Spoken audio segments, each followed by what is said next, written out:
नमस्कार दोस्तों, मैं इंजीनियर आशुतोष पाठक आपका स्वागत करता हूं आपके अपने चैनल सिविल पितामह सिविल इंजीनियरिंग ट्रेनिंग इंस्टीट्यूट में। तो फ्रेंड्स, आज के वीडियो हम बात करेंगे super structure part of the building के बारे में और ये देखेंगे कि सुपर स्ट्रक्चर बनाते वक्त हम कौन कौन सी लेयर प्रोवाइड करते हैं, कौन कौन से पार्ट्स उसमें प्रोवाइड करते हैं और उनका क्या नाम होता है। इस वीडियो में हम ये देखने वाले हैं। तो चलिए शुरू करते हैं। यहाँ पे हमने जो इमेज शो कर रखी है, एक बिल्डिंग का फ्रंट एलिवेशन है। तो यहाँ पे फ्रंट व्यू हमने शो किया हुआ है जिसमें हमने बिल्डिंग का फाउंडेशन पार्ट, सब स्ट्रक्चर पार्ट और सुपर स्ट्रक्चर पार्ट दिखाया है। तो यहाँ पे दोस्तों हमने जो फाउंडेशन पार्ट और सब स्ट्रक्चर पार्ट का पहले वीडियो हमने यूट्यूब पे अपलोड कर रखा है, तो डिस्क्रिप्शन में लिंक दिया हुआ है, आप उसमें जाकर उसको देख सकते हैं। और इस वीडियो में हम super structure part of the building के बारे में देखेंगे। तो इसमें हम देखेंगे कि कौन कौन सी लेयर प्रोवाइड करते हैं। तो यहाँ आप देख रहे हैं कि जो भी हम बिल्डिंग बनाते हैं तो बिल्डिंग को हम वेरियस कंपोनेंट्स में डिवाइड करते हैं। तो और पार्ट बाय पार्ट कंस्ट्रक्शन करते हैं हम यहाँ पे। तो यहाँ पे आप देख रहे हैं कि यहाँ पे ब्रिक वर्क किया हुआ है, यहाँ पे कुछ कंक्रीटिंग की गई है। तो ये इन सब का क्या नाम होता है, क्यों की जाती है, इसका क्या करने का पर्पज़ होता है, इस वीडियो में हम ये डिटेल्ड एनालिसिस करेंगे कि क्यों किया जाता है इसको। तो यहाँ पे चलिए, सबसे पहले जो हम काम करते हैं वो वन लाइन ब्रिक वर्क करते हैं। वन लाइन ब्रिक वर्क करने का सब बेसिक पर्पस हमारे पास ये होता है कि जो भी हमें प्लान लेआउट दिया होता है उसमें कहीं 200 mm की वॉल होती है, कहीं 100 mm की वॉल होती है। तो कहाँ पे 200 mm की वॉल जानी है, कहाँ पे 100 mm की वॉल जानी है, तो ये सब का पता हमें ब्रिक वर्क लेआउट से हो जाता है। तो इसलिए हम वहाँ पे one line brick work layout करते हैं, जिससे हमें ये पता हो जाता है कि कहाँ पे हमारे 200 वॉल जानी है, कहाँ पे 100 mm की वॉल जानी है। इस तरह से हमें इसका ज्ञान हो जाता है।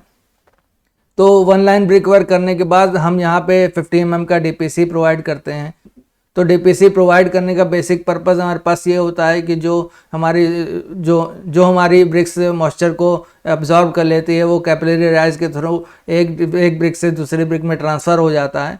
तो उस प्रक्रिया को रोकने के लिए हम यहाँ पे एक हॉरिजॉन्टल बैरियर प्रोवाइड करते हैं पीसीसी का, जिसको हम डीपीसी कहते हैं। डीपीसी क्यों की जाती है, कैसे की जाती है, इस पर हमारा एक डिटेल्ड वीडियो है हमारे यूट्यूब पर।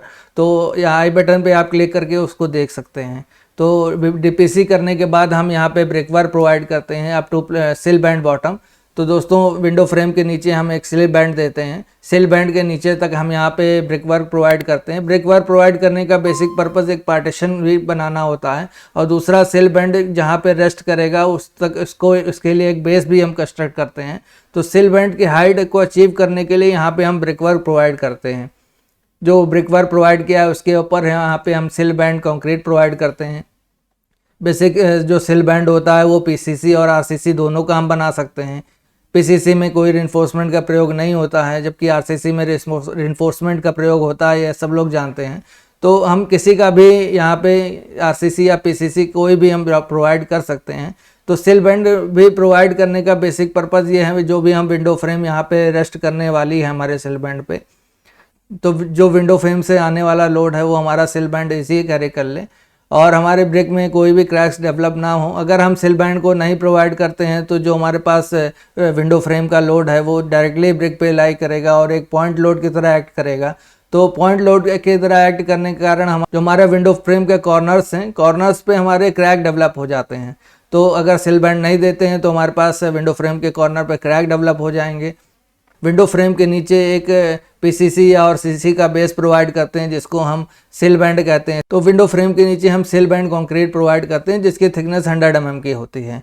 तो जो हमारे सिल बैंड के बाद हम यहाँ पे brick work up to lintel level bottom provide करते हैं। तो दोस्तों, यहाँ पे जो हम ब्रिक वर्क प्रोवाइड कर रहे हैं वो सिर्फ हाइट को अचीव करने के लिए कर रहे हैं, क्योंकि हमारा जो लिंटल बीम है उसको कहीं हमें रेस्ट कराना पड़ेगा। तो जो हमारा लिंटल लेवल होता है वहाँ तक हम ब्रिक वर्क को प्रोवाइड करते हैं हाइट अचीव कराने के लिए।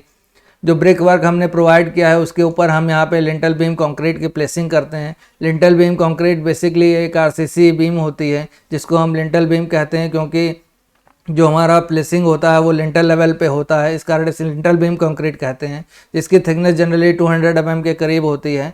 क्योंकि ये जो हमारा लिंटल बीम कंक्रीट है वो डोर और विंडो फ्रेम के ऊपर लाई करता है, क्योंकि जो भी हमारा सुपर स्ट्रक्चर का लोड है वो हमारे विंडो फ्रेम पे ना लाई करे, ना एक्ट करें, क्योंकि डायरेक्टली अगर हम विंडो फ्रेम या डोर फ्रेम पे एक्ट करेगा तो उसमें वियर एंड टियर्स हो सकता है, उसमें बेंडिंग हो सकती है। इस कारण उसको बेंडिंग और वियर टियर को रोकने के लिए हम यहाँ पे जो विंडो फ्रेम और डोर फ्रेम है उसके ऊपर एक लिंटल बीम को प्रोवाइड करते हैं। जो हमारा सुपर स्ट्रक्चर से आने वाला लोड है वो सीधे लिंटल बीम के द्वारा वो कॉलम में ट्रांसफ़र हो सके, इस कारण हम यहाँ पे लिंटल बीम कंक्रीट प्रोवाइड करते हैं। लिंटल बीम कंक्रीट के बाद हम यहाँ पे दोस्तों ब्रिक वर्क प्रोवाइड करते हैं up to slab beam bottom. जो हमारा स्लैब बीम होता है उससे बॉटम तक यहाँ पे ब्रिक वर्क प्रोवाइड करते हैं। तो दोस्तों आपने गौर फरमाया होगा जितने भी हमने ब्रिक वर्क किए हैं ये सिर्फ पार्टीशन के लिए किए जाते हैं और सिर्फ हाइट को अचीव करने के लिए किए जाते हैं, यहाँ पे इसका कोई और रोल नहीं होता है। तो यहाँ पे जो हम ब्रिक वर्क कर रहे हैं वो स्लैब बीम बॉटम के बेस तक कर रहे हैं और स्लैब बीम जहाँ पे हमारी रेस्ट होगी वहाँ तक हम सिर्फ ब्रिक वर्क कर रहे हैं। ब्रिक वर्क करने के बाद क्या होता है दोस्तों, यहाँ पे हम स्लैब बीम प्रोवाइड करते हैं और स्लैब बीम के साथ साथ हम स्लैब भी प्रोवाइड करते हैं।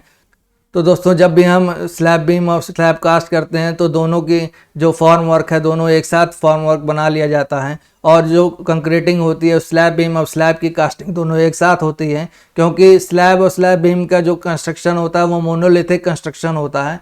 तो दोस्तों इस तरह से जो हमारा सुपर स्ट्रक्चर होता है उसमें ये हमारे पास लेयर्स होती हैं, ये वेरियस कंपोनेंट्स होते हैं जिनसे मिल के हमारा सुपर स्ट्रक्चर बनता है। तो दोस्तों जैसे कि आपने सुपर स्ट्रक्चर में देखा होगा कि उसमें कहीं कहीं ओपनिंग्स भी होती हैं, तो यहाँ पे हमने ओपनिंग्स भी प्रोवाइड करी है। इसमें हमने ये शो किया हुआ है कि एस्टिमेट निकालते वक्त हम किन किन बातों का ध्यान रखते हैं। तो दोस्तों जैसे कि आप यहाँ पे एक डोर फ्रेम देख रहे हैं कि डोर फ्रेम हमारा जो है वो प्लिंथ लेवल से के ऊपर ही लगा हुआ है।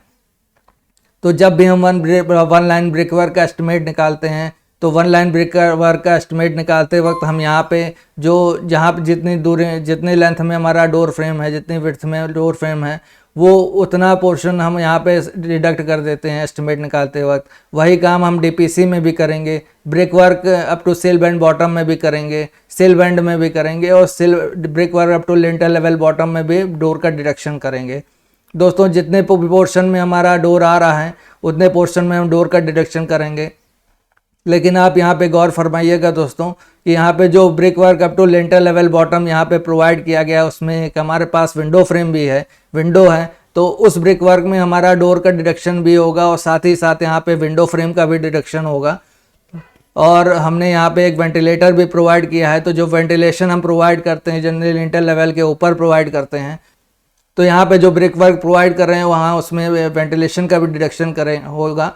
तो दोस्तों जब भी हम एस्टिमेट निकालते हैं तो हम इन बातों का ध्यान रखते हैं कि वहाँ पे डोर और विंडो या वेंटिलेशन की अगर वहाँ पे ओपनिंग्स हैं तो उसमें किन किन कंपोनेंट्स में हम डोर का डिडक्शन करेंगे, किन किन कंपोनेंट्स में विंडो का डिडक्शन किया जाता है, किस में वेंटिलेशन का डिडक्शन किया जाता है। तो आप इस इमेज के माध्यम से भली बात ही जान पाए होंगे कि हम एस्टिमेट कैसे निकालते हैं। तो दोस्तों यहाँ पे जो हमारी सिल बैंड की हाइट होती है वो 0.9 मीटर होती है प्लिंथ लेवल से, जो हमारा लिंटर लेवल की हाइट होती है वो 2.1 मीटर होती है और जो हमारी स्लैब की हाइट होती है वो 3 मीटर होती है। तो यहाँ पे हमारा जो सुपर स्ट्रक्चर होता है उसका आपने लेवल देखा कि ये कौन कौन से लेवल्स होते हैं, बेसिल लेवल क्या होता है, लिंटर लेवल क्या होता है, स्लैब लेवल क्या होता है, उनकी क्या हाइट होती है। तो चलिए देख लेते हैं हमने आप इसी तक कौन कौन सा काम किया है एज पर CPWD। तो यहाँ पे हमने जो इमेज शो की थी उसी को हमने एग्जाम्पल के तौर पे रखा है।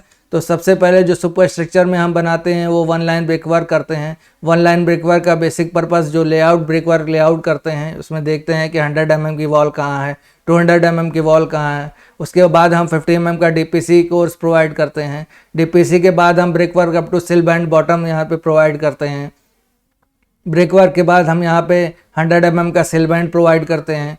सिल बैंड के बाद हम brick work up to lintel level bottom provide करते हैं और लिंटर लेवल के बाद यहाँ पे 200 mm की लिंटल बीम प्रोवाइड करेंगे और लिंटल बीम के बाद हम brick work up to slab beam bottom provide करेंगे। उसके बाद हम स्लैब बीम और स्लैब प्रोवाइड करेंगे। तो दोस्तों सुपर स्ट्रक्चर का ये पार्ट होते हैं। यहाँ सुपर स्ट्रक्चर बनाते वक्त आपको जो ढांचा दिखता है उसमें हमने ये काम किए होते हैं। तो इस तरह से हम सुपर स्ट्रक्चर को बनाते हैं और जितनी भी स्टोरी हम बनाते हैं उसमें सब में यही काम हमें करना पड़ेगा। तो अगर हम CPW के मानक के अनुसार चलते हैं तो हमें ये काम करना पड़ेगा। तो दोस्तों, अगर आपको हमारा कंटेंट अच्छा लगा हो तो हमारे चैनल को लाइक, शेयर और सब्सक्राइब करना ना भूलें, और हमारे कमेंट सेक्शन में कमेंट करके ज़रूर बताएं कि आपको हमारा वीडियो कैसा लगा। तो इसी के साथ मिलते हैं ऐसे ही इंपॉर्टेंट वीडियो के साथ। जय हिंद, जय भारत।